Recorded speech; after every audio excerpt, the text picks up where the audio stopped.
ప్రార్థన ద్వారా ఈ కూడికను ప్రారంభించుకుందాం. దయచేసి అందరూ కూడా చక్కగా క్రమంగా కూర్చోవాలని ప్రభు పేరిట మనవి చేస్తున్నాను. ప్రేమగల తండ్రి, పరిశుద్ధుడ, మహోన్నతుడ, మహాగరుడ, మీకు వందనాలు, స్తోత్రాలు చెల్లిస్తున్నాం. మరి యొక్క పునరుత్థానపు దినాన్ని మీరు మాకు అనుగ్రహించినందుకు మీకు వందనాలు. నేటి వారమే అయితే నీ కృప ఈరోజు కూడా జ్ఞాపకం చేసుకొని ఆరోగ్యం ఇచ్చి ఆయుష్ పొడిగించినందుకు మీకు వందనాలు. సమకూర్చబడిన మేమందరము నీ సన్నిధిలో పాడి స్తుతించి నిన్ను మహిపరచుటకు మీరు సహాయం చేయండి. లైవ్లో వీక్షిస్తున్న ప్రతి వారిని మీరు దర్శించి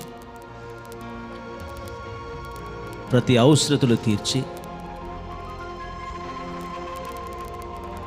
ప్రతి భారాన్ని మీరు తొలగించి శుద్ధి చేసి మీరు ఆకడకు సిద్ధపరచుకొని యేసు నామంలో ప్రార్థిస్తున్నాను తండ్రి, ఆమేన్.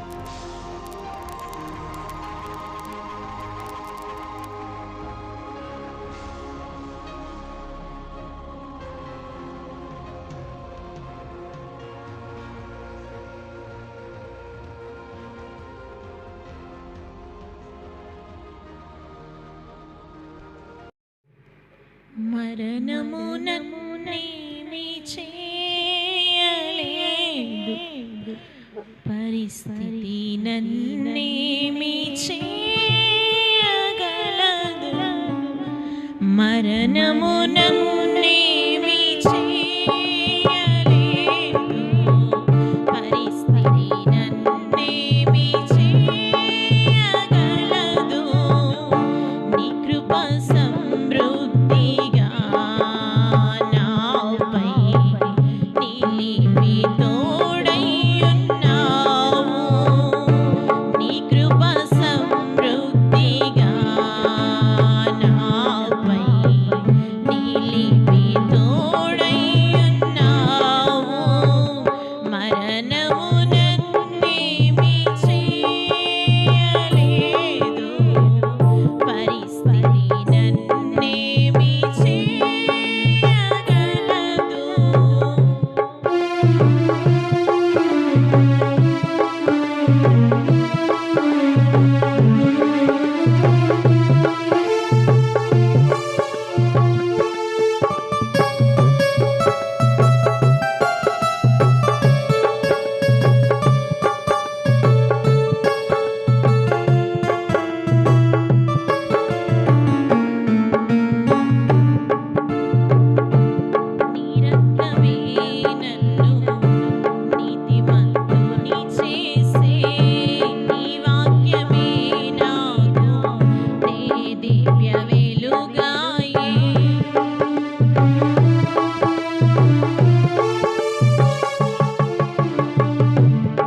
నన్ను చూడని వారి కొరకు ప్రార్థించుటే నా ఎడల నీకున్న ఉద్దేశమా.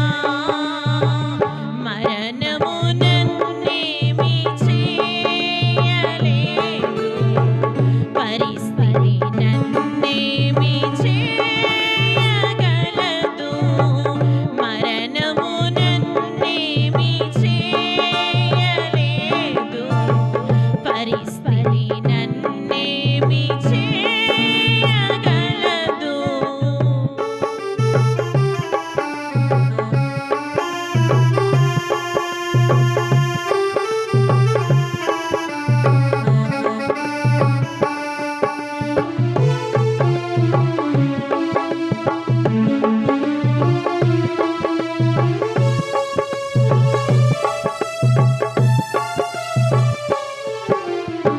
యాలు గడగడ వణుకుచు కేకలు వేసి సేవ చేయుటే నా ఎడల నీకున్న ఉద్దేశమా. దయ్యాలు గడగడ వణుకుచు కేకలు వేసి సేవ చేయుటే నా ఎడల నీకున్న ఉద్దేశమా. మరణము నన్నేమీ చేయలేదు, పరిస్థితి నన్నేమీ చేయగలదు. మరణము నన్నేమీ చేయలేదు, పరిస్థితి నన్నేమీ చేయగలదు. నీ కృప సమృద్ధిగా నాపై నిలిపి తోడయ్యున్నావు. నీ కృప సమృద్ధిగా నాపై నిలిపి తోడయ్యున్నావు. మరణము నన్నేమీ చేయలేదు, పరిస్థితి నన్నేమీ చేయగలదు. మరణము నన్నేమీ చేయలేదు, పరిస్థితి నన్నేమీ చేయగలదు.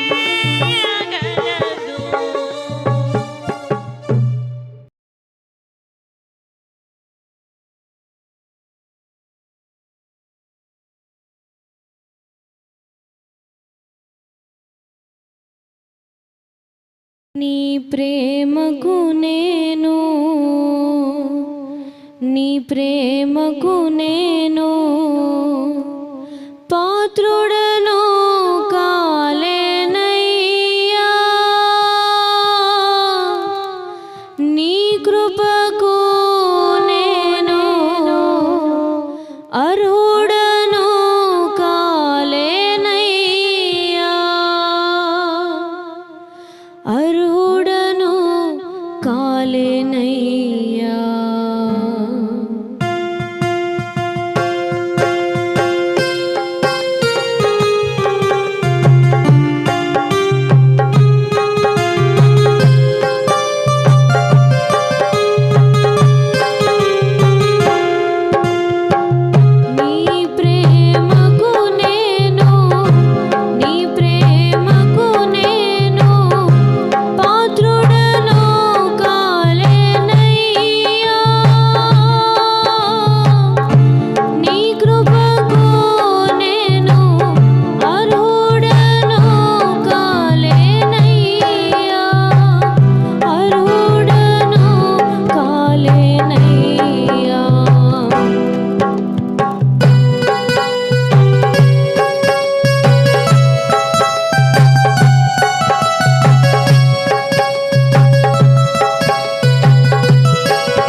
వారే నన్ను అవమానించి అపహసించగా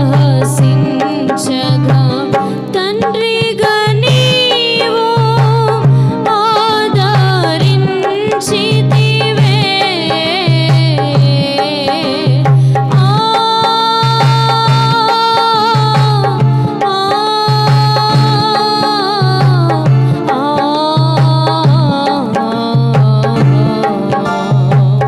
తండ్రిగా నీవు ఆదరించితివే.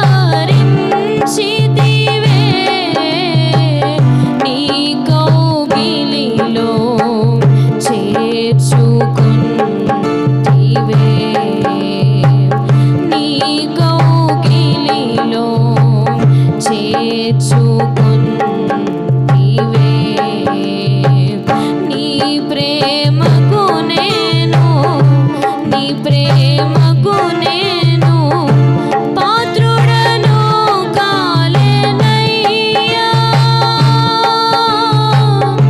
నీ కృపకు నేను అర్హుడను కాలేనయ్యా. అర్హుడను కాలేనయ్యా.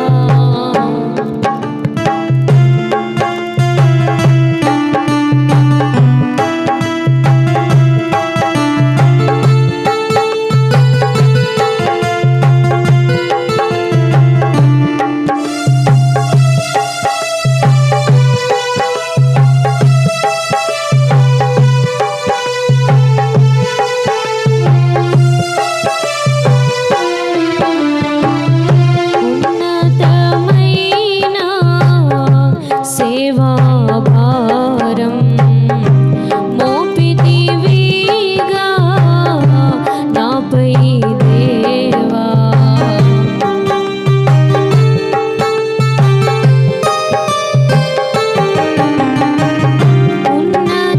ఉన్నతమైన సేవాభారం మోపితివిగా నాపై దేవా.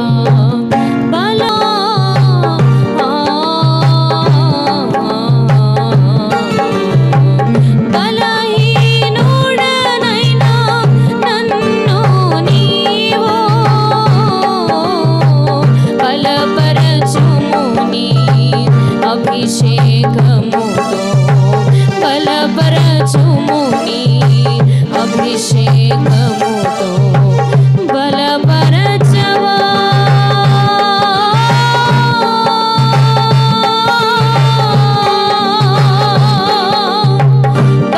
బలహీనుడను దేవా.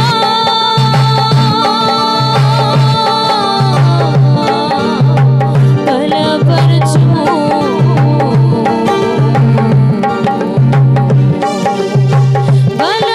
బలహీనుడనైనా నన్ను నీవు బలపరచుము నీ అభిషేకముతో.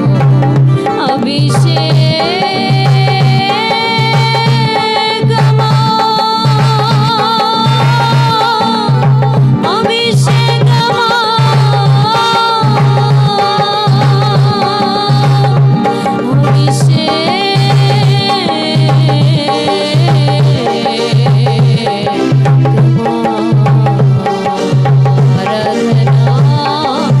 ఆరాధనా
ప్రభు మరి యొక్క పునరుత్థానపు దినాన్ని మన జీవితంలో ఆయన అనుగ్రహించినందుకు ఆయనకు మహిమ కలుగునుగాక.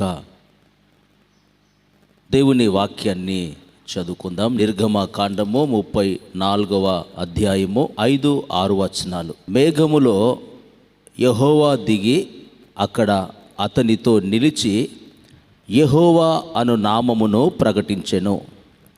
ఆయన ఎదుట యెహోవా అతని దాటి వెళ్ళుచు, యెహోవా కనికరము, దయా, దీర్ఘశాంతము, విస్తారమైన కృపా సత్యములు గల దేవుడైన యెహోవా.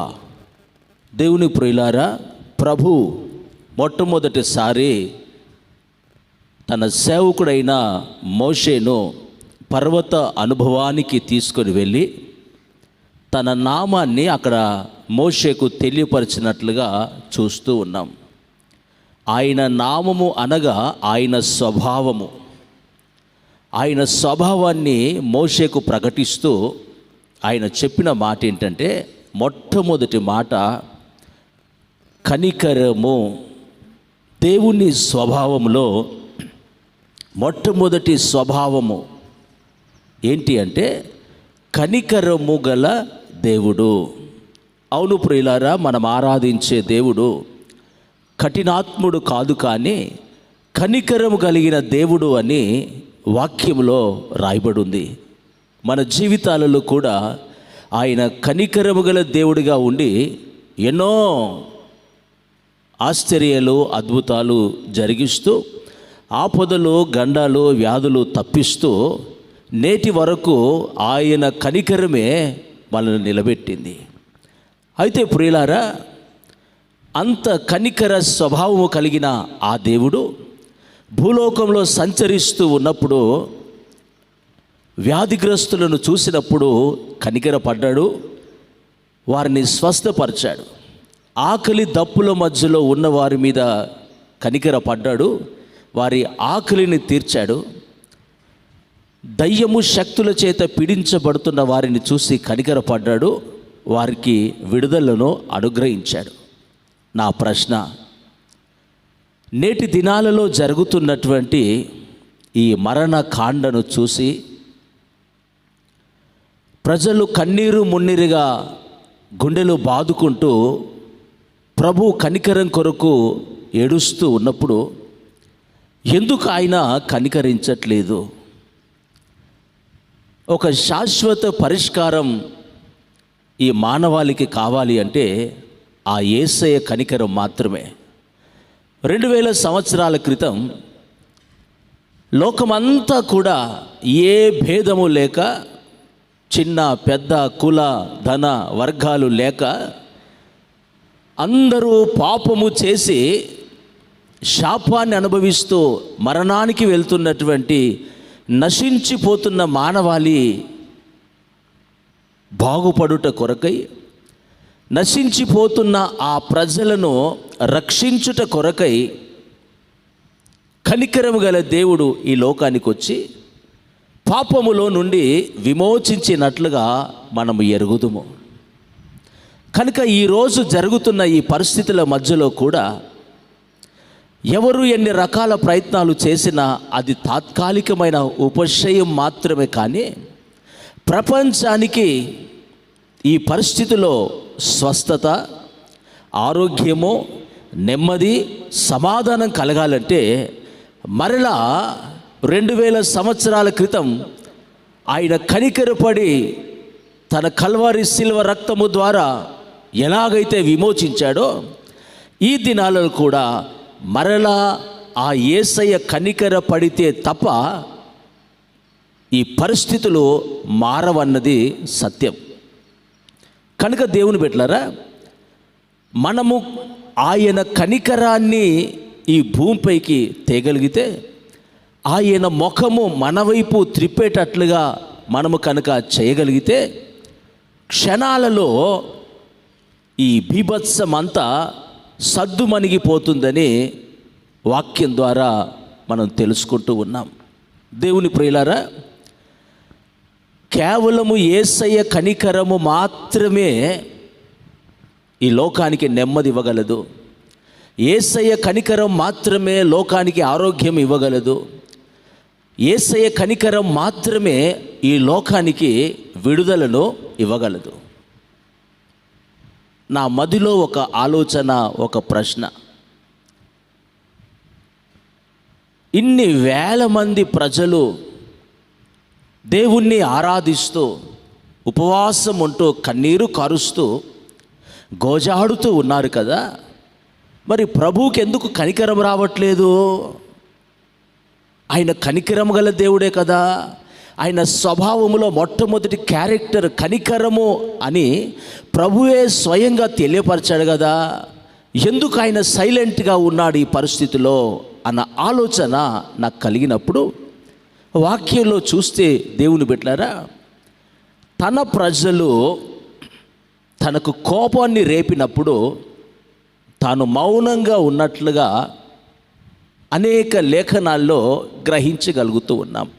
అప్పుడు నాకు అనిపించిన మాట, లోకస్తులకైతే ప్రభు తెలియదు, ప్రభువు తెలిసిన సార్వత్రిక సంఘము, దైవ సేవకుడు నాతో సహా ఒకవేళ ఆయనకు కోపము రేపిన వారిగా ఉన్నామా? అందుకే ఆయన ముఖాన్ని చాటేశాడా అన్న ఆలోచన నాకు కలిగింది. దేవుని బిడ్డలారా, దావీదు కూడా తను కీర్తనలో రాస్తూ ఓ చక్కటి మాట తాను రాస్తూ ఉంటాడు. నేను చదువుతాను, మీరు వినండి. కీర్తన పుస్తకము 25వ అధ్యాయము 1వ వచనం చదువుతాను, చూడండి. యెహోవా, నీ దిక్కునకు చూచి నా ఆత్మను ఎత్తుకొనుచున్నాను అని ప్రార్థన ప్రారంభిస్తాడు. అంటే యేసయ్య ఏ దిక్కుకైతే ఉన్నాడో అటువైపు తన తలను, తన కన్నులను, తన ఆత్మను ఎత్తుకొని మొరపెడుతూ ఉన్నాడట. తిరిగి 25వ వచనములో దావీదు అంటారు, నా వైపు తిరిగి నన్ను కరుణింపుము. అంటే నా ప్రియులారా, దావీదు దేవుని వైపు తిరిగి ఉంటే దేవాతి దేవుడు మరొక వైపు తిరిగి ఉన్నాడట. కారణం ఏంటి అంటే పాప దోషాన్ని బట్టి ఆయన కనికరించట్లేదు, ఆయన ముఖాన్ని మరుగు చేసుకుంటూ ఉన్నాడు. నా ప్రియులారా, ఒకవేళ మనల్ని బట్టి, మన దోషాన్ని బట్టి మనం ఆయన వైపు తిరిగి మొరపెడుతూ ఉన్నప్పుడు ఆయన ముఖాన్ని మరొక వైపు త్రిప్పుకున్నాడేమో అని ఈ వాక్యం గమనించినప్పుడు నాకు అర్థమైంది. మరి ఇప్పుడు ఏం చెయ్యాలి ఈ పరిస్థితుల్లో అంటే, దేవుని బిడ్డలారా, పాప దోషము ఏదైతే ఉందో దానిని ప్రభు సన్నిధిలో ఒప్పుకొని విడిచిపెట్టగలిగితే, ఒకవేళ ఆయన ముఖం మన వైపు త్రిప్పి మన ప్రార్థనలు ప్రభు ఆలకించి దేశాన్ని, ఈ మానవాళిని ఆయన కనికరిస్తాడేమో అన్న ఆశ నాలో పుట్టుకొచ్చింది. దేవుని బిడ్డలారా, దావీదు తన బ్రతుకులో తాను చేస్తున్న ప్రార్థనను మనం గమనిస్తే, దేవా నా వైపు తిరగండి ప్రభా, నా వైపు తిరగండి అయ్యా. ఎందుకు ఈ ప్రార్థన చేస్తున్నాడంటే, యేసయ్య దావీదు వైపు లేడు, కానీ మరొక వైపు ఆయన త్రిప్పుకున్నట్లుగా మనం చూస్తున్నాం. ఒక వ్యక్తి ఎంత ప్రాధేయపడినా మరొక వైపు చూస్తూ నిలబడడం, మరొక వైపు చూస్తూ వెళ్ళిపోవడం కారణం ఏంటి అంటే, విసిగిపోయి ఎన్నిసార్లు చెప్పినా, ఎంతగా ప్రాధేయపడినా ఆయన మాట వినని కారణాన్ని బట్టి ఎంతగా ఆ మనిషి వైపు మనము చూస్తూ వేడుకొనినా ఆ మనిషి మరొకవైపు చూస్తూ వెళ్ళిపోతాడని మనం గ్రహించాలి. నా దేవుని బిడ్డలారా, మొట్టమొదటి సంఘానికి, ఆ ఆదిమ సంఘానికి అంటే పాత నిబంధన సంఘానికి ప్రభువు ఇచ్చినటువంటి నామకరణం, టైటిల్ ఏంటో తెలుసా? లోబడనొల్లని ప్రజలు. నా ప్రియమైన దేవుని బిడ్డలారా, ఒకవేళ ఈరోజు సంఘమైన మనము దేవుని ఎదుట నిలబడితే దేవుడు మనల్ని ఏమని పిలుస్తాడు? నా ప్రియురాలా, నా స్నేహితుడా, నమ్మకస్తుడా అంటాడా? లోబడని వాడా, లోబడిన దానా అంటాడా? నా ప్రియమైన దేవుని బిడ్డలారా, ఇప్పుడున్న పరిస్థితుల్లో మనం ఏం చెయ్యాలో ఒకసారి మన వాక్యంలో మనం చూస్తే, ఆయన కోపాన్ని చల్లార్చగలిగితే, ఆయన ముఖం మన వైపు త్రిప్పుకుంటే మన ప్రార్థనలు ఆలకిస్తాడు. నిశ్చయముగా ఆయన కనికరము ఈ లోకం వైపు వస్తుంది. మరలా నా దేవుడు యథాస్థితికి, పూర్వ వైభవానికి దేవుడు ఈ ప్రపంచాన్ని నడిపించగలడు. నా ప్రియమైన దేవుని బిడ్డలారా, ఈ ప్రపంచాన్ని మరలా గాడిలో పెట్టగలిగిన వాడు ఎవడు అంటే ఈ వాక్యం వింటున్న నీవు నేనే. కారణం ఏంటి అంటే, మనము కనుక ఆయన సన్నిధిలో మన అతిక్రమములు ఏమైతే ఉన్నాయో, ఎందుకంటే ప్రియులారా, అన్యజనులకు వాక్యం తెలియదు, పరిశుద్ధత తెలియదు, పవిత్రత తెలియదు, క్రమము తెలియదు. కనుక వారి వలన ఆయనకు కోపం వచ్చింది అనడానికంటే కూడా, అన్నీ తెలిసిన సంఘ బిడ్డలుగా ఉన్న మనము సరి అయిన జీవితము చెయ్యకపోవడాన్ని బట్టి ఆయన మన ప్రార్థన ఆలకింపకున్నాడు. కనుక మనము కనుక ఆయన సన్నిధిలో శుద్ధి చేసుకోగలిగితే, దేవుని బిడ్డలారా, నిశ్చయముగా ఆయన కనికరము దిగి వస్తుంది. ఈ ప్రపంచ మానవాళికి దేవుడు ఆయన కనికరము ద్వారా స్వస్థత, విడుదలను ప్రభు అనుగ్రహిస్తాడు. మరి ఈ సమయంలో ఏం చేయాలి? దేవుని బిడ్డలారా, ఎట్టి పరిస్థితుల్లో ఆయన కనికరమే ఈ ప్రపంచానికి ఒక సొల్యూషన్. ఆయన కనికరము రావాలి అంటే ఆయన ప్రజలమైన మనము మన దోషములన్నీ ఆయన ఎదుట ఒప్పుకొని విడిచిపెట్టడానికి ఇష్టపడాలి. చూడండి, ఈ మాట సామెతల పుస్తకములో ఈ మాట రాయబడి ఉంటుంది. సామెతల పుస్తకము 28వ అధ్యాయము 13వ వచనము. అతిక్రమములు దాచిపెట్టువాడు వర్ధిల్లడు, వాటిని ఒప్పుకొని విడిచిపెట్టువాడు కనికరము పొందును. దుఃఖకరమైన, బాధాకరమైన విషయం ఏంటంటే, నా ప్రియ దేవుని బిడ్డలారా, ఎంతోమంది ఆప్తులు, ఆత్మీయులు మరణించారన్న వార్త విని హృదయం ఎంతో కలత చెందుతూ ఉన్నది. ఎంతోమంది తండ్రిని కోల్పోయిన పిల్లలు ఏడుస్తూ ఉంటే, భర్తను కోల్పోయిన వారు కన్నీరు మున్నీరుగా ఏడుస్తూ ఉంటే, ఇంటి అంతటినీ పోషించే తల్లి తండ్రి లేని కుటుంబంలో ఆ పెద్ద దిక్కైనా ఆ పెద్దవాడిని కోల్పోతే వారి గుండె కోతను చూసి ఎంతో వేదన చెందుతూ ఉన్నాం. నా ప్రియమైన దేవుని బిడ్డలారా, ఇకనైనా మనమందరము ప్రభు సన్నిధిలో మన అతిక్రమములన్నిటినీ దాచిపెట్టక ఒప్పుకొని విడిచిపెట్టగలిగితే ఆయన కనికరాన్ని మనం పొందుకుంటాం. ఆయన కనికరిస్తే క్షణాలలో దేశం బాగుపడిపోతుంది. నా ప్రియమైన దేవుని బిడ్డలారా, ఆయన కనికరం ఈ లోకాన్ని ఎలా నడిపిస్తుందో కొన్ని విషయాలు నేను ఈ పూట మీకు జ్ఞాపకం చేస్తాను. ఓసారి యేసు ప్రభు శరీర రీతిగా సంచరిస్తున్న దినాలలో భయంకరమైన కుష్ఠరోగము కలిగిన వ్యక్తి మరి ఎలా ఆయన యొద్దకు వచ్చాడో నాకు తెలియదు. కారణం ఏంటి అంటే, కుష్ఠరోగంతో ఉన్నవారు పట్టణంలోనికి అనుమతించరు. వ్యాధితో బాధపడుతున్నటువంటి పరిస్థితి ఒకటైతే, సమాజం నుండి వెలివేయడం మరొకటి. అలాంటి దుర్భర పరిస్థితిలో ఉన్నటువంటి ఆ కుష్ఠరోగి ఎప్పటి నుండి ఎదురు చూస్తున్నాడో నాకు తెలియదు. ఎవరు చెప్తే ఈ మాటలు విన్నాడో నాకు తెలియదు. కానీ ఆయన యేసయ్య కనికరము కొరకు ఎదురు చూస్తూ ఆ ఊరి చివర ఎక్కడో బ్రతుకుతూ ఉన్నాడు. తాను ఎదురు చూసినట్లుగానే యేసయ్య కనికరమే ఆయనను బాగు చెయ్యగలదు, తిరిగి సమాజంలో నిలబెట్టగలదు అని ఆయన ఆ కుష్ఠరోగి నమ్మి నిరీక్షణతో ఎదురు చూస్తూ ఉన్నాడు. తన నిరీక్షణకు తగినట్లుగానే ఒక రోజు వచ్చింది. యేసయ్య మార్గంలో వెళ్తుంటే ధైర్యం చేసి ఆ కుష్ఠరోగి పరిగెత్తుకొని యేసయ్య వద్దకు వచ్చాడు. చూడండి, ఈ మాటలు మార్కు సువార్త 1వ అధ్యాయము 40 నుండి చదువుతున్నాను, వినండి. ఒక కుష్ఠరోగి ఆయన యొద్దకు వచ్చి ఆయన ఎదుట మోకాళ్ళుని, నీకిష్టమైతే నన్ను శుద్ధునిగా చేయగలవని ఆయనతో చెప్పి ఆయనను వేడుకొనగా, ఆయన కనికరపడి చెయ్యి చాపి వానిని ముట్టి, నాకిష్టమే, నీవు శుద్ధుడవు కమ్మని వానితో చెప్పాను.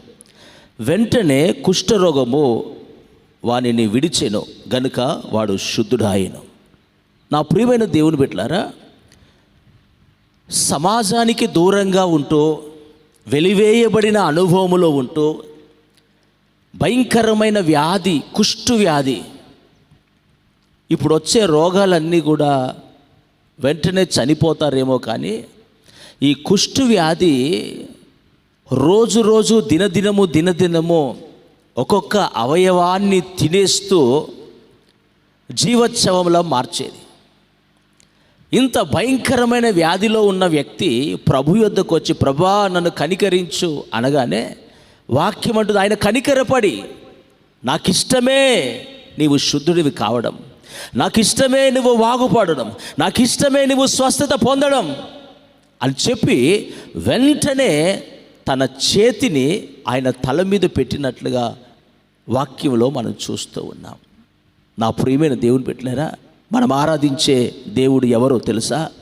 కనికరం గల దేవుడు. ఆయన వ్యాధిలో ఉండి కొట్టుమిట్టాడుతూ ఉంటే, వెలివేయబడిన అనుభవములో ఉంటే ఆయన చూస్తూ ఊరుకుండే దేవుడు కాదు.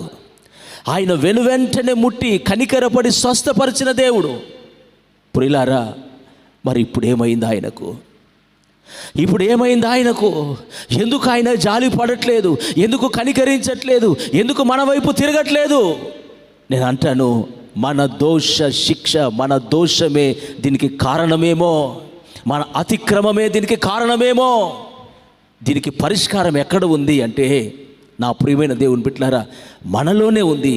మనము ఆయన సన్నిధిలో మోకరించి మొదట మన అతిక్రమములను మనము ఒప్పుకోగలిగితే, వాటిని విడిచిపెట్టగలిగితే కనికరాన్ని పొందుకుంటాం అని వాక్యంలో రాయబడి ఉంది. కనికరము ద్వారానే స్వస్థతలు, కనికరము ద్వారానే విడుదల, కనికరము ద్వారానే నెమ్మది, సమాధానం. నా ప్రియమైన దేవుని బిడ్డలారా, ఒక్క ప్రశ్న, ఈ కుష్టి వ్యాధి గలవాడు క్రైస్తవుడో కాడో నాకు తెలియదు,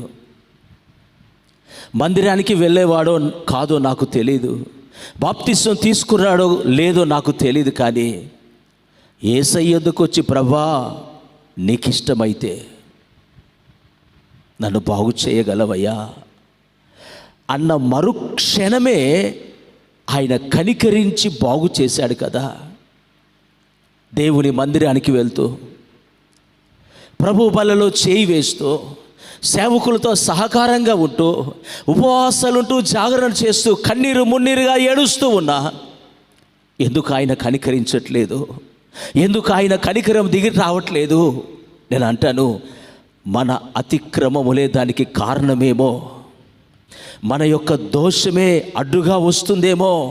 నా ప్రియులారా, ఒకవేళ ఆ దోషము ఏదైనా సరే ప్రభు సన్నిధిలో మనం ఒప్పుకొని కన్నీరు కార్చి విడిచిపెట్టగలిగితే క్షణాలలో కుష్ఠరోగి శుద్ధుడు అగినట్లుగా, నా ప్రియులారా, మన దేశంలో ఉన్న ప్రజలు క్షణాలలో స్వస్థపరచబడతారు.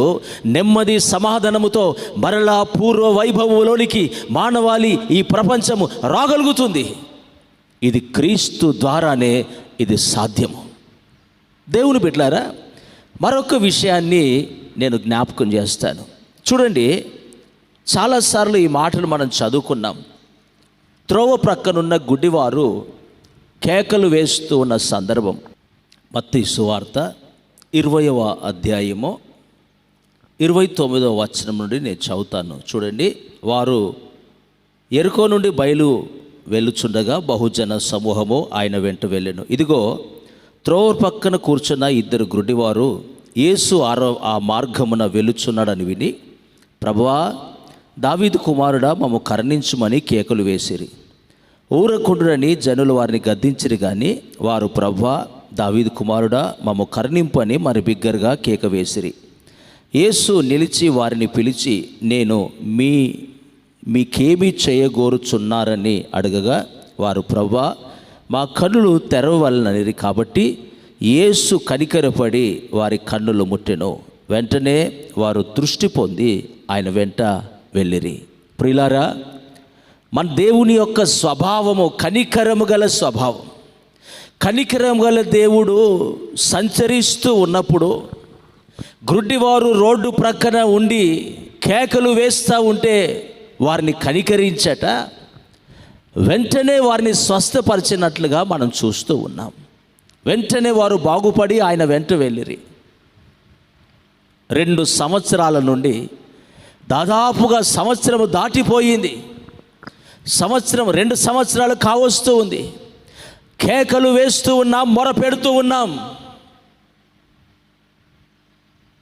బిగ్గరగా మొర పెడుతూ ఉన్నాం. ప్రియులారా, ఎందుకు దేవుడు మౌనంగా ఉన్నాడు? ఆయన స్వభావానికి విరోధంగా ఏం చెయ్యడు కదా. ఆయన ఎంతోమంది కన్నీరు కారుస్తూ ఉన్నారు కదా, కుప్పలు కుప్పలుగా మరణాలు సంభవిస్తూ ఉన్నాయి కదా. మరి ఎందుకు ఆయన మౌనంగా ఉన్నాడు? ఎందుకు కనికరించట్లేదు? ఆయన రక్తములో కడగబడి ఆయన స్వాస్థ్యంగా మార్చబడిన నీవు నేను కన్నీరు కారుస్తూ ఉన్నా ఎందుకు ఆయన కార్యం చేయట్లేదు? ఒకవేళ మన దోషమే ఆయనను మౌనంగా మార్చిద్దా? ఇన్ని సంవత్సరాలు ఆయన దీర్ఘశాంతంతో సహించి విసిగిపోయాడా? నా ప్రియమైన దేవుని బిడ్డలారా, ఒకవేళ అదే కారణమైతే వెల చెల్లించడానికి మనము సిద్ధపడితే ప్రభు సన్నిధిలో ఒక్కొక్కటి మనం ఒప్పుకొని విడిచిపెట్టగలిగితే ఆయనకు మనకు మధ్యలో అడ్డుగా ఉన్నటువంటి వాటిని తొలగించుకోగలిగితే నాకు తెలిసి నా దేవుడు అంత కఠినాత్ముడు కాదు. కొన్నిసార్లు ఏమనిపిస్తుందంటే ఆయన బాహుబలం ఏమైనా తక్కువైందా? ఆ కాలంలో రక్షించాడు కానీ ఈ కాలంలో రక్షించలేడా అనే ఆలోచన మనకు కలుగుతుంది. దేవుని బిడ్డలారా, సమస్య ఎక్కడంటే ఆయన శక్తి సామర్థ్యములో కాదు, మనలో ఉంది ఆ సమస్య. ఆయన కృపను నిరర్ధకము చేసుకుంటూ ఆయన కృప విస్తరిస్తుందని ఇంకా పాపములో ఉంటూ ద్విమనస్కులమై మన బ్రతుకు నులువెచ్చని స్థితిలో కొనసాగిస్తూ ఆయన కృప ఉంది కదా, ఇంకా ఆయన శిక్ష రాలేదు కదా అనుకుంటూ పదే పదే పదే పదే అదే మార్గంలో వెళ్తున్నామేమో. నా ప్రియులారా, మానవ హృదయంలో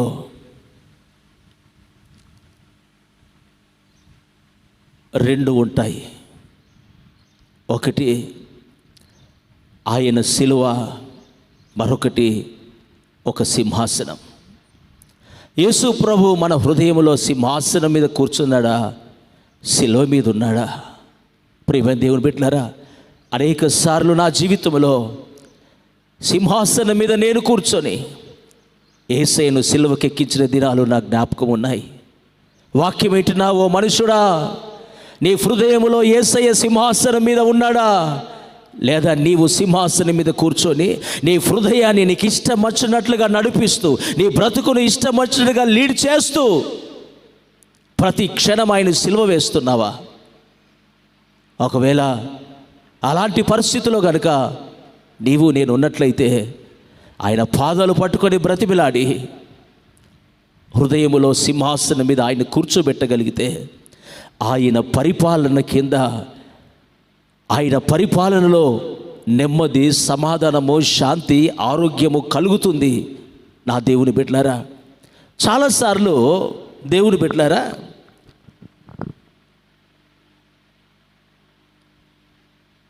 మన జీవితంలో మన అతిక్రమాలను మనము ఒప్పుకోవాలి అంటే మానవ హృదయం ఏ తప్పు చెయ్యనట్లుగా చేసిన తప్పులు కూడా అవి తప్పులు కాదులే, అతిక్రమాలు కాదులే, పాపాలు కాదులే అన్నట్లుగా మానవుడు అలవాటు పడిపోయాడు. ఏ దావీదైతే నా వైపు తిరుగుదేవా అని బ్రతిమిలాడాడో ఆ దావీదు పశ్చాత్తాపు ప్రార్థన చేస్తూ ఉన్నాడు. చూడండి, దావీదు అంటారు 51వ కీర్తన 3వ వచనం చూడండి ఒకసారి, బైబిల్ తీసి. నా అతిక్రమములు నాకు తెలిసే ఉన్నవి, నా పాపం ఎల్లప్పుడూ నా ఎదుట ఉన్నది. నా ప్రియమైన దేవుని బిడ్డలారా,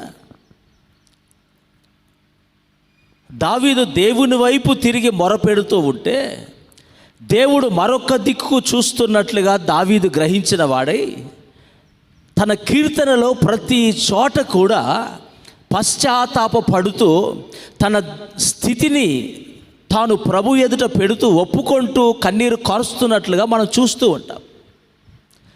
అందుకే దావీదు కనికరించబడ్డాడు. నా ప్రియులారా, వాక్యాన్ని మనం గమనించినప్పుడు ఈ వార్త, ఈ మాట నీ ఎదుకు వచ్చినప్పుడు నేను ఏ అతిక్రమం చేయలేదే అని అనుకునే కంటే కూడా దేవుని బిడ్డలారా, ప్రభు సన్నిధిలో ఒక్కసారి మనం ఆలోచించి నేటి వరకు ఏ విషయములో అతిక్రమించామో,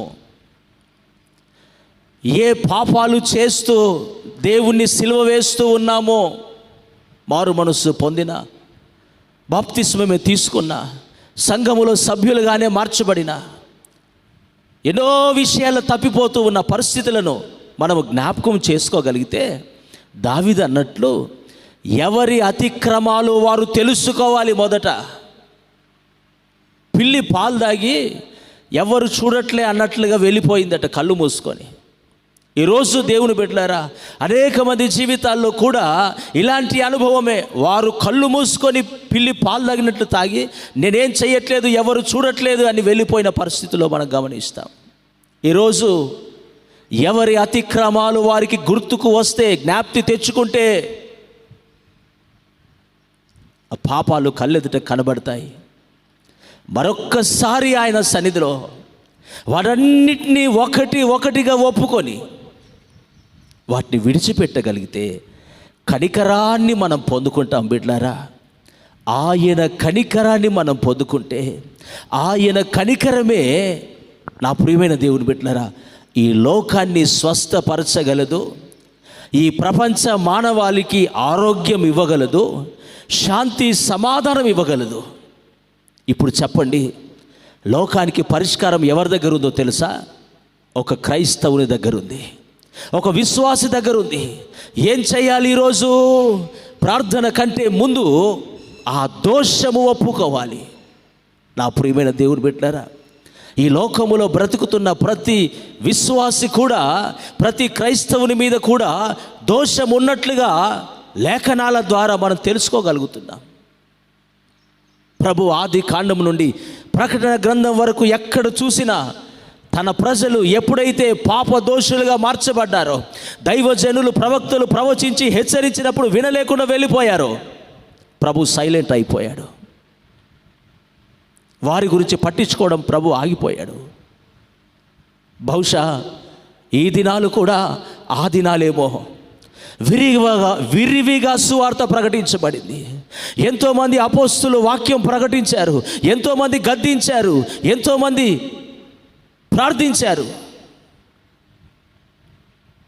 ఒకవేళ మనం వినలేదేమో, పెడిచెవిన పెట్టామేమో, అందుకే కనికరం గల దేవుడు మోకము చాటేశాడేమో. ఈరోజు ఒక్కసారి మన అతిక్రమములను దాచిపెట్టక, ఎక్కడ దాచిపెట్టామో దాన్ని తవ్వి తీయగలిగితే లెక్కకు మించినవై కుప్పలు తెప్పలుగా మన దోషములు కనబడతాయి. ప్రియులారా, దేవుని హృదయానుసారుడైన దావీదు నా దోషములు నాకు కనబడుతున్నాయి, నా దోషములు నాకు తెలిసే ఉన్నాయి అని చెప్తూ ఉంటే మనం ఎక్కడ, మన దోషములు ఎన్నున్నాయో ఒక్కసారి గనుక మన దోషములను మనము తెలుసుకోగలిగితే, వాటిని ప్రభు సన్నిధిలో ఒప్పుకొనగలిగితే, ప్రియులారా, ఈ క్రైస్తవ సమాజంలో ఏదైనా ఒక దోషం, ఒక తప్పిదాన్ని, ఒక అతిక్రమాన్ని ఎత్తి చూపితే ఒప్పుకునే మనస్సే ఉండదు. ప్రియులారా, ఆ రోజు మొట్టమొదట ఎప్పుడైతే ఆదిమ సంఘము, పాత నిబంధన సంఘానికి లోబడిన ప్రజలను పేరు పెట్టారో, మోషే కొండ దిగి వస్తూ ఉన్నప్పుడు మోషే కోపం మండి అహరోన్ అంటున్నాడు, ఏం చేసావు ఈ పని అంటే, అహరోన్ అంటాడు, అయ్యా నీ ప్రజలు దుర్మార్గులని నీ వెరుగుదువు, వారు బలవంతం చేయడాన్ని బట్టి, వారు నన్ను బలవంతం చేయడాన్ని బట్టి నేను ఈ పని చేశాను అంటున్నాడు. కానీ నా దోషమే ఇది, ఈ ప్రజలు విచ్చలవిడిగా బ్రతుకుట, ప్రజలు తినుటకు కూర్చొని ఆడుటకు లేచుట నా వల్ల జరిగింది అని అహరోను ఒప్పుకోలేదట. నా దేవుని బిడ్డలారా, ఈరోజు కూడా ఒకవేళ సేవకులమైన మన వల్లనే సంఘము గాడి తప్పిందా? క్రైస్తవ లోకంలో సమాజం ఎవరు ఒకరి మీద ఒకరు నెపాలు వేయక ప్రతి వారు కూడా స్వయ పరిశీలన చేసుకోగలిగితే, ప్రభు పాదాలు పట్టుకొని అతిక్రమాలు ఒప్పుకొని విడిచిపెట్టగలిగితే కనికరాన్ని పొందుకుంటాం. ఆయన కనికరం ఏం చేస్తుందో మరొక మాట చెప్పి నేను ముగిస్తాను. దేవుని బిడ్డలారా, ఇది మనందరికీ తెలిసిన విషయమే. లూకాసు సువార్తలో ఈ విషయం రాయబడి ఉంటుంది. లూకాసు సువార్త 7వ అధ్యాయంలో 11వ వచనం నుండి మనం గమనిస్తే, అక్కడ నాయిన్ అనే ఊరిలో ఒక విధవరాలు ఉందట. ఆ విధవరాలికి ఒక్కడే కుమారుడట. ఆ ఒక్క కుమారుడు చనిపోయాడట. చనిపోయాడు కదా అని పాతి పెట్టడానికి పాడ మీద పెట్టి నలుగురు మోసుకొని వెళ్తున్నారు. అక్కడ ప్రజలందరూ ఏడుస్తూ ఉన్నారు, వాయిద్యాలు వాయిస్తూ ఉన్నారు. వాక్యం అంటుంది, యేసయ్య గవిని యొద్ద నిలబడ్డాడు. గవిని లోపల ఏడుపులు వినబడుతూ ఉన్నాయి. ఈ ఒక్క కుమారుని కోల్పోయిన తల్లి కన్నీరు మున్నీరుగా ఏడుస్తూ ఉంది. అలంత దూరాన ఉన్న యేసయ్య ఈ కన్నీరు కార్చే తల్లిని చూసి ఆమె మీద కనికరపడి ఆమె యొద్దకు వచ్చాడు అని రాయబడి ఉంది.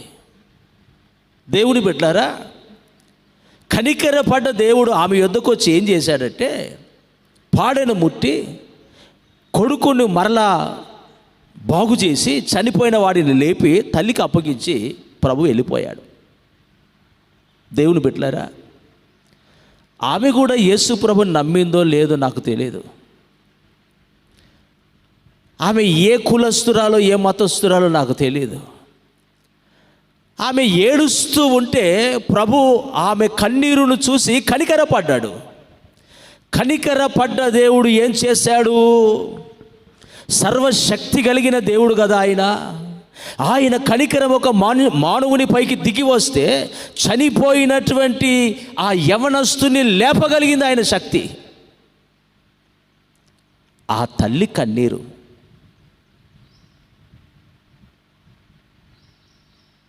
ప్రభు కనికరం పొందుకునేటట్లుగా చేసింది. ఈరోజు ఎంతోమంది తల్లులు కన్నీరు కారుస్తూ ఉన్నారు. ఎంతోమంది తండ్రులు కన్నీరు కారుస్తూ ఉన్నారు. దేవుడు ఆ తల్లి కన్నీరును చూసి ఆమె యొద్దకు వెళ్ళి కనికరించి బాగు చేసినట్లుగా ఎందుకు మన కన్నీరుని ఆయన దాటిపోతూ ఉన్నాడు? ఎందుకు మౌనంగా ఉన్నాడు? దేవుడు పక్షపాతి కాదే. ఎందుకు ఆయన ఈరోజు సైలెంట్గా ఉన్నాడు? ఒకవేళ నా దోషమే, ఒకవేళ నా పాపమే ఆయనను మౌనిగా మార్చిందేమో. దేవుని బిడ్డలారా, ఒకప్పుడు మన పాపం ఆయనను మౌనిగా మార్చింది. దేని కొరకో తెలుసా? సహించుట కొరకై. ఒకప్పుడు మౌనము దాల్చాడు. ఎందుకో తెలుసా? ఆయన మాట మాట్లాడితే ఆ పాప దోషం నీ మీదకి వస్తుందని. పిడిగుద్దులతో గుద్దుతూ ఉన్నా, గడ్డం పట్టి పీకుతూ ఉన్నా మౌనంగా ఉన్నాడు. కారణం ఏంటో తెలుసా? అప్పుడు నీకు తెలియదు. ఆయన లోకరక్షకుడిగా నీ కొరకు వచ్చాడు, నీ పాపాలు క్షమించట కొరకే. కాబట్టి ఆయన అప్పుడు మౌనంగా ఉన్నాడు. ఈరోజు ఎందుకు మౌనంగా ఉన్నాడో తెలుసా? సర్వశక్తి గల దేవుడే, కానీ నా పాపదోషం, నీ పాపదోషం అడ్డుగా నిలబడిందేమో. దేవుని బిడ్డలారా, ఒకవేళ అడ్డుగోడలు పగలగొట్టగలిగింది ఎవరో తెలుసా? నేను, నీవే. ఎలాగో తెలుసా? అతిక్రమములు ఒకటి మనం ఒప్పుకోగలిగితే, అడ్డుగోడలు పగిలిపోతే కనికరము కలిగిన దేవుడు అటువైపు తిరిగి ఉన్నాడే, కానీ ఆయన మనసు ఎప్పుడు మన విషయంలో ఆలోచన చేస్తూనే ఉన్నది. మన విషయం ఆలోచన చేస్తూనే ఉన్నది. నా బిడలారా, తిరిగి రాగోరిన ఎడల నా యొద్దకే రండి, మరలని నా యొద్దకు అని మౌనంగా ఆయన హృదయ ఘోష నీ వినగలిగితే, ఓ క్రైస్తవుడా, లోకానికి శాంతిని తెచ్చేది ఎవరో తెలుసా? ఆ యేసయ్య వాస్తవమే, కానీ మనము శుద్ధీకరించుకోగలిగితేనే ఆయన మన వైపు తిరుగుతాడు. మన అతిక్రమాలు ఒప్పుకోగలిగితేనే ఆయన మన వైపు తిరుగుతాడు. ఇప్పుడు చెప్పండి ప్రియులారా, ఈ లోకానికి నెమ్మది కలగాలంటే అది నీ ద్వారా, నా ద్వారానే. ఎలాగో తెలుసా? ఎట్టి పరిస్థితుల్లో ఆయన కనికరాన్ని భూమిపైకి మనం దించాలి. ఆయన కనికరం భూమిపైకి, మానవాళిపైకి రావాలంటే మన పాప దోషములను, అతిక్రమములను మనం ఒప్పుకోగలిగితే నిశ్చయముగా నా దేవుడి కనికరం ప్రపంచ మానవాళిపైకి వస్తుంది. ఆయన స్వస్థపరుస్తాడు, అద్భుతాలు చేస్తాడు, నెమ్మది సమాధానం అనుగ్రహిస్తాడు. అటువంటి కృపతో ప్రభు మనల్ని నింపునుగాక. ఒక్క నిమిషం. గుడ్డివాడు రోడ్డు మీద కనికరించమంటే కనికరించిన దేవుడు, కుష్ఠరోగి కనికరించమంటే కనికరించిన దేవుడు, నాయనని విధవరాలు కనికరించమని అడగకపోయినా కనికరించిన దేవుడు. ఎందుకు మనల్ని కనికరించట్లేదు? ఎందుకు మరణాలు ఆగట్లేదు?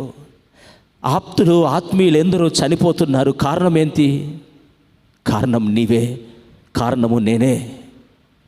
ఈ క్షణంలోనే ఆయన సన్నిధిలో మోకరించి, ప్రభా, నన్ను బట్టి ఇంకా నీ కనికరం రాలేదేమో, నన్ను బట్టి నీవు మౌనంగా ఉన్నావేమో, నన్ను బట్టి నీ ముఖాన్ని పక్కకు తిప్పుకున్నావేమో, నీ సన్నిధిలో ఒప్పుకుంటున్నాను ప్రభా, నన్ను క్షమించండి అని ఒక్కొక్కటి మనం ప్రభు సన్నిధిలో ఒప్పుకొని విడిచిపెట్టగలిగితే ఆయన మన వైపు తిరుగుతాడు. ప్రపంచాన్ని మరలా ఆయన బాగు చేస్తాడు. అందరము కళ్ళు మూసుకుందాం. అందరము కళ్ళు మూసుకొని ప్రార్థన పూర్వకంగా ప్రభు సన్నిధిలో, దేవుని బిడ్డ ఆలోచించు. నీవు మాత్రమే లోకానికి సమాధానము తేగలవు. నీవు మాత్రమే లోకానికి నెమ్మది ఇవ్వగలవు. నీవు గనక శుద్ధీకరించుకోగలిగితే, నీవు నేను అతిక్రమాలను విడిచిపెట్టగలిగితే, ఒప్పుకొని విడిచిపెట్టగలిగితే ఆయన కనికరాన్ని పొందుకుంటాం. ఆయన కనికరము ద్వారా స్వస్థతలు, ఆయన కనికరము ద్వారా అద్భుతాలు, ఆయన కనికరము ద్వారా విడుదల, ఆయన కనికరము ద్వారా నెమ్మది కలుగుతుంది. కనుక ఆలస్యము చేయక ఆయన సన్నిధిలో మోకరించి మనల్ని మనము శుద్ధి చేసుకుందాం. ప్రార్థన చేసుకుందాం.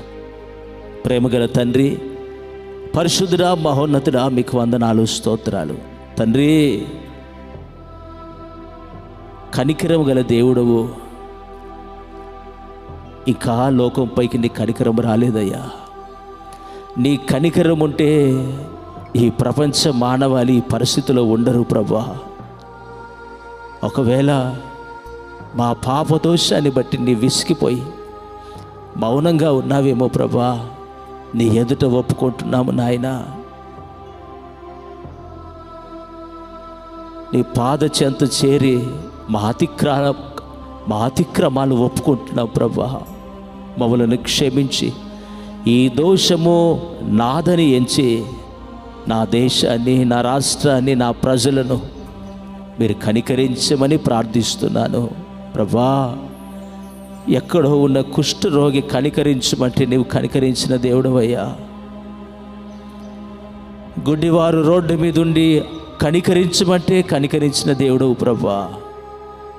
విధవరాలు కనికరించమని అడగకపోయినా తన కన్నీరును చూసి నీవు కనికరించి బాగు చేసిన దేవుడవు.